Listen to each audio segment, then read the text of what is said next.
இன்னைக்கு எபிசோட்ல என்னெல்லாம் ஹைலைட்டா நடந்துச்சுன்னா, ஃபர்ஸ்ட் கேப்டன்சி டாஸ்க், அதுல வந்து சாச்சனாவும் ஜெஃப்ரியும் விளையாடுவாங்க. அதுக்கப்புறம் வந்து நாமினேஷன், அதுக்கப்புறம் வந்து இந்த சாங் டாஸ்க் வச்சாங்க. அது வந்து அதுல எவ்வளவு காசு வின் பண்றாங்களோ அதை வச்சுதான் அவங்க ஷாப்பிங் பண்ண முடியும். ஜெஃப்ரி கேப்டன்சி டாஸ்க வின் பண்ணதுக்கு அப்புறம் ஹவுஸ்மேட்ஸ் எல்லாம் சேர்ந்து வந்து சாச்சனாவை வந்து அசிஸ்டண்டா வந்து செலக்ட் பண்றாங்க. அதுக்கப்புறம் வந்து ஜெஃப்ரி போட்டோ போட்ட ஒரு பசில் மாதிரி ஒன்னு குடுக்குறாங்க.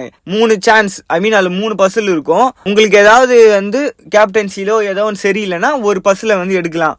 3மே எடுத்துட்டாங்கன்னா கேப்டன்சி வந்து போயிடும். சாச்சனாக்கு வந்து கேப்டன்சி தோத்தது கொஞ்சம் வருத்தமா இருந்துச்சு அவங்களுக்கு. ஏன்னா கேப்டனை வந்து நாமினேஷன் பண்ண முடியாது.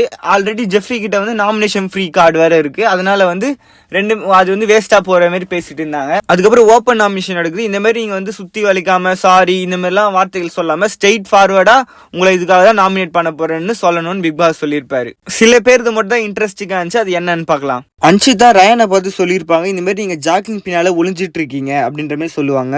அப்புறம் முத்துவும் ரயானுக்கு சொல்லியிருப்பாரு, இன்னும் நீங்க விளையாட ஆரம்பிக்கலன்ற மாதிரி சொல்லியிருப்பாரு. ஆனா அவர் விளையாட ஆரம்பிச்சிட்டாரு. ஆனா வந்து அவர் அந்த கேங்ல இருக்கிறதுனால, கோவா கேங்ல இருக்கிறதுனால அவங்க 2 பேர் தான், சௌந்தர்யாவும் ஜாக்லினும் கொஞ்சம் நிறைய தெரிவாங்க. இவர் அவங்கள கம்பேர் பண்ணும்போது இவரு கொஞ்சம் கம்மியா தான் தெரிவாரு. அப்புறம் சத்யா வந்து மஞ்சள் கிட்ட சொல்லியிருப்பாங்க, நீங்க ஒரு ப்ரெஷர் குக்கர் மாதிரி அப்படின்னு சொல்லியிருப்பாரு. தீபக் வந்து சாச்சனா கிட்ட சொல்லியிருப்பாரு, இந்த மாதிரி நீங்க வந்து ஸ்டைலிஷா இருக்கீங்க, இந்த கேம் வந்து நீங்க சீரியஸா ஆடலன்ற மாதிரி சொல்லியிருப்பாங்க. அப்புறம் ஆனந்தி வந்து ஜாக்லின் கிட்ட சொல்லியிருப்பாங்க, இந்த மாதிரி நீங்க வந்து பிராண்டிங் பண்றீங்க, இந்த சண்டை பெரிய சண்டை, அந்த சண்டை சின்ன சண்டைன்னு நீங்க வந்து சூஸ் பண்ணக்கூடாதுன்ற மாதிரி சொல்லியிருப்பாங்க.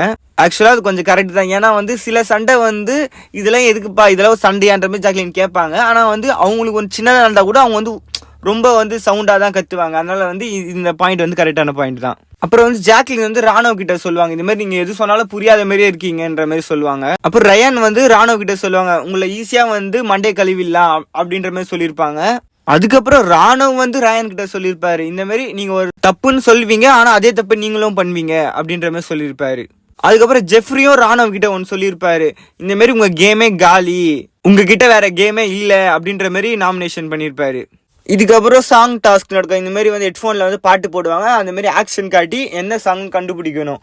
ஒரு சாங்குக்கும் 500 பாயிண்ட்ஸ் வரும். இதை வச்சு தான் அவங்க ஷாப்பிங் பண்ண முடியும். இதுக்கான எபிசோட் அவ்வளோதான். நாளைக்கு தான் இன்ட்ரெஸ்டிங்காக இருந்தால் நாளைக்கு பார்க்கலாம். எல்லா சீசன்லயும் ஒரு கேங் ஃபேமஸ் ஆகும். இந்த தடவை கோவா கேங் ஃபேமஸ் ஆயிடுச்சு. உங்களுக்கு கோவா கேங் பிடிக்குமா பிடிக்காதா? பிடிச்சா இல்லை யார் உங்களுக்கு பிடிக்கும்ன்றது கமெண்ட்ல சொல்லுங்க.